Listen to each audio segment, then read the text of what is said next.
Hello friends, in this video you will learn how to create your own AI data analyst that understands questions in plain English, then generates SQL requests based on those questions, and finally executes those requests over your database, returning the required data.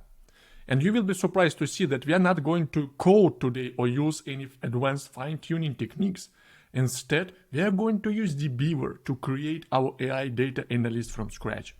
And the process will involve several steps.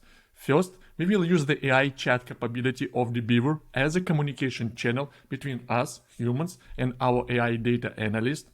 Second, we want our data analyst to operate autonomously without our constant supervision. That's why we would need to find a way to grant a required set of permissions for the AI. And finally, even though the analyst will be operating autonomously, we still want to keep an eye on the queries that are being generated and executed by the AI.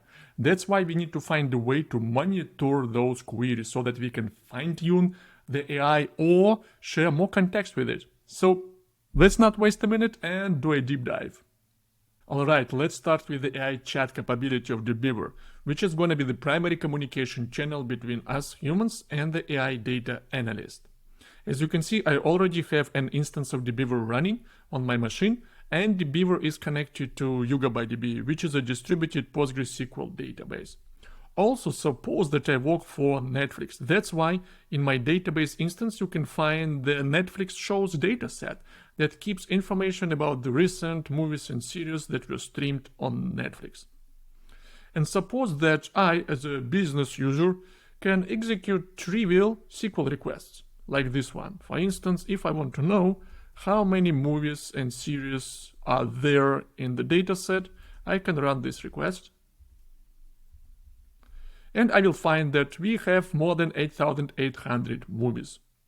However, that's all I can do with my SQL skills. And then, when I want to draw more advanced information from the database, I have to go and talk to a data analyst. But if the data analyst is the AI data analyst, then all I need to do is to enable the AI chat capability in DBeaver. Let me show you how you do this. You go to the window menu, then to the preferences, and there find the AI chat under the general settings. First thing first, you need to enable the smart completion capability. Once you do this, you will find that AI chat tab on the DBeaver's interface. And then you can fine-tune the behavior of your AI chat analyst. For instance, I want the analyst to execute my SQL queries immediately because I want the analyst to operate autonomously. I don't suppose a business user to make sense of those requests, okay? Then you can pick from several LLM providers. I will be using OpenAI. Certainly you need to provide your API token. I did that in advance. And finally pick one of the LLMs, one of the models. It's suggested to use this one, but I usually go for GPT-4. So let's apply and close. And once you do this, you will find this AI chat tab on the DBeaver's interface. Let's open it up. And with that, I'm ready to ask my very first question in plain English. The question is as follows: in which years did we release most of the action movies? Get the top 3 years for me. Let's run this question, and you can see that the AI will generate the SQL request, and then it will produce the following output by executing this request over my locally running database cluster. And this request looks correct and valid to me. So this is how it works in practice. By the way, I forgot to mention, my friends, that I use the DBeaver Enterprise Edition, which means that all I had to do is to go to Preferences and configure the AI chat there. But if you use the DBeaver Community Edition, it's not a big deal. You also can configure the AI chat, but you need to install it first from the extensions repository. Don't forget doing that. Anyway, our chat interface is ready. And this is the way how we humans are going to interact with the AI data analyst. My next requirement was as follows. I want this AI data analyst to operate autonomously. If I want to do that, then I need to make sure that the AI data analyst will not destroy the data in my database or modify any database objects. I need to find a way how to grant a predefined set of permissions to the AI. Luckily, in the DBeaver's ecosystem, we have DBeaver Team Edition, which is an advanced data management tool for teamwork. let's use it to grant those permissions to the AI. The Team Edition comes with two primary components, the Team Edition server and the Team Edition client. You use the server to configure various roles for your teammates, and then you assign those roles to various projects, database connections, and data sets that are also stored and configured with the server. And then you use the client as your interface. You will be running requests over the databases and data sets, and the Team Edition server will be making sure that what you do is allowed to do. On the screen you can see the look and feel of the Team Edition server that runs on my local machine. And I'm connected as an admin, which means that I can create the roles, connections that are necessary for my AI data analyst. First step is we need to create a project. I have the Netflix dataset. That's why I want to create this Netflix streaming platform project. And now if you go to the project, you will see that we don't have any users or teams that can have access to the project. We need to create a role for the AI data analyst. I'm heading to the Access Management tab, and here let me create this new role. The name of the role is going to be AI_analyst. Then come up with some password. After that, you can pick from various roles. My AI analyst will have the manager level role. Why? Because the manager role allows you to connect to a database directly and execute various requests. This is exactly what I need the AI data analyst to do for me.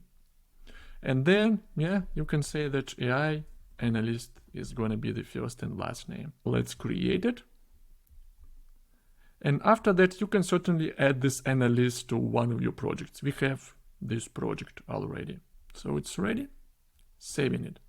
Next step, let's go to the server configuration settings. And here I want to enable the AI capabilities. Once you do this, down below you will find the AI settings tab. And on this tab, I want to predefine my AI engine, my API token, and other parameters. And that information is going to be reused by all of those Team Edition clients that will be connecting and working with this Team Edition server, which means that I no longer need to define those settings on the client side. As you remember, we previously used OpenAI. Let me keep using it. So this is my API token. And as for the model, I will pick GPT-4. And let's write AI queries to debug log. Why not? Saving it. And looks like everything is ready. We have this project, we have AI analyst who can work with this project. We also enable the AI settings. The next step is to create a database connection that the AI data analyst can use for its queries. I jump back to the main dashboard of the Team Edition server. What I'm doing next? I'm creating this new connection. And my database is Yuga by DB. I will be using PostgreSQL driver because Yuga by DB is runtime and feature compatible with Postgres. So the driver is Postgres. Yuga by DB runs on localhost. The port number is 5433. I will connect to the database Yugabyte. The username is going to be Yugabyte and the password is going to be Yugabyte. Let's save these credentials. I will rename it to Yugabyte at localhost. Looks like everything is ready. Let's create it. And as long as this connection now belongs to the Netflix streaming platform project, my AI data analyst will be able to use it. Alright, we are almost there, my friend. There is one last configuration step left before we bring our AI data analyst to life. I will use this database connection as an admin to create another role for the AI analyst on the database level. Why do we need to have another role if we have already created the one on the Team Edition side? Those roles will serve different purposes. The Team Edition role is used to authenticate with Team Edition and to get access to various projects, database connections, and data sets. But the database level role is necessary to make sure that our AI analyst will not modify the data or database objects.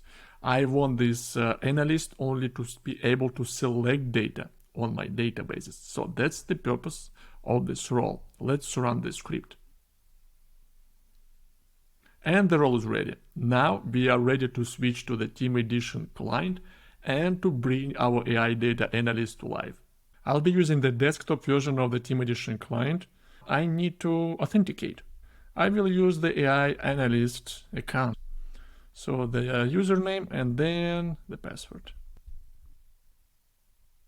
I'm successfully connected. You can see that the Team Edition server allowed me access to the Netflix streaming platform project. And under that project, you will find this database connection that my AI Analyst can leverage. Let's connect to the database, and you will be asked for credentials. I will use that AI Analyst database level role, and that role will ensure that my analyst will not be able to modify or update any data. Wonderful, I'm in and this database connection is ready for me. I have this table with all of the data. Now let's run our first request. As you can see, the AI chat capability is already enabled and it was fully configured on the server side. The server transferred the settings to my client. Now clicking the AI chat and you will see this information. DBeaver wants to pass the metadata about your tables and columns to OpenAI, to your AI provider. Why is it necessary? If you want large language model, such as GPT, to produce those SQL requests, the model needs to know the table names, column names, and other metadata. So that's why click yes here. Now we are ready to collaborate with our AI data analyst. Let's ask it a few questions. The first question is gonna be as follows. In which years did we release most of the action movies? Get the top 3 years for me. Running this and getting the following information. So those were 3 top years when we released most of the action movies on Netflix. How about the next question, a little bit more advanced? What movies has Adam Sandler starred in? I'm interested. Yeah, we are getting information. There is plenty of movies, and the AI figured out that it needs to look for the Adam Sandler as an actor in the cast members column. This is the reason why you wanted to pass the metadata to the OpenAI or other AI provider. In addition to the titles of the movies where Adam Sandler played, you want to know the category and release dates of those movies. Just send this. And the LLM will use the previous context to execute exactly the same request, but in addition to the title, you will also get information about the movie category and the release date. Sounds cool, right? And the last step before we make this AI data analyst available to our teammates, I want to make sure that my AI data analyst will not modify any data in the database, because some of the folks might want to have fun and they might ask the AI to do the following. Please do me a favor, delete all the movies starring Adam Sandler. Let's see what happens. You will see that AI, the analyst, will be able to generate a proper valid SQL request. And it will try to execute that request, but the database will not permit doing that. You will get the following exception. So wonderful, right? If you remember in the beginning, I said that I want this data analyst to operate autonomously without my constant supervision. But at the same time, I am as a SQL expert. I want to monitor those queries that are generated by the AI so that I can share more context with the AI or to change its behavior. And you can monitor all of those queries if you go back to the Team Edition server. Let me show you how it looks like. I'm back to my Team Edition server and need to navigate to the administration dashboard. Here, I go to the Query Manager tab, and down below you will find all of those queries that were generated and executed by my data analyst. You see the role, AI analyst, the analyst connected using their desktop version of the Team Edition. Then we executed these 3 requests successfully, and the last request was prohibited to execute. This is how it works, and this is how you monitor the behavior of your AI data analyst. Job done, my friend. How do you like this, my friend? Isn't it cool? It literally took us a few minutes to create this AI data analyst from scratch. And we didn't even need to code or apply any advanced fine-tuning techniques. we literally just took the Beaver Team Edition and built this AI data analyst. So have fun building generative AI applications and keep mastering databases. Bye bye now.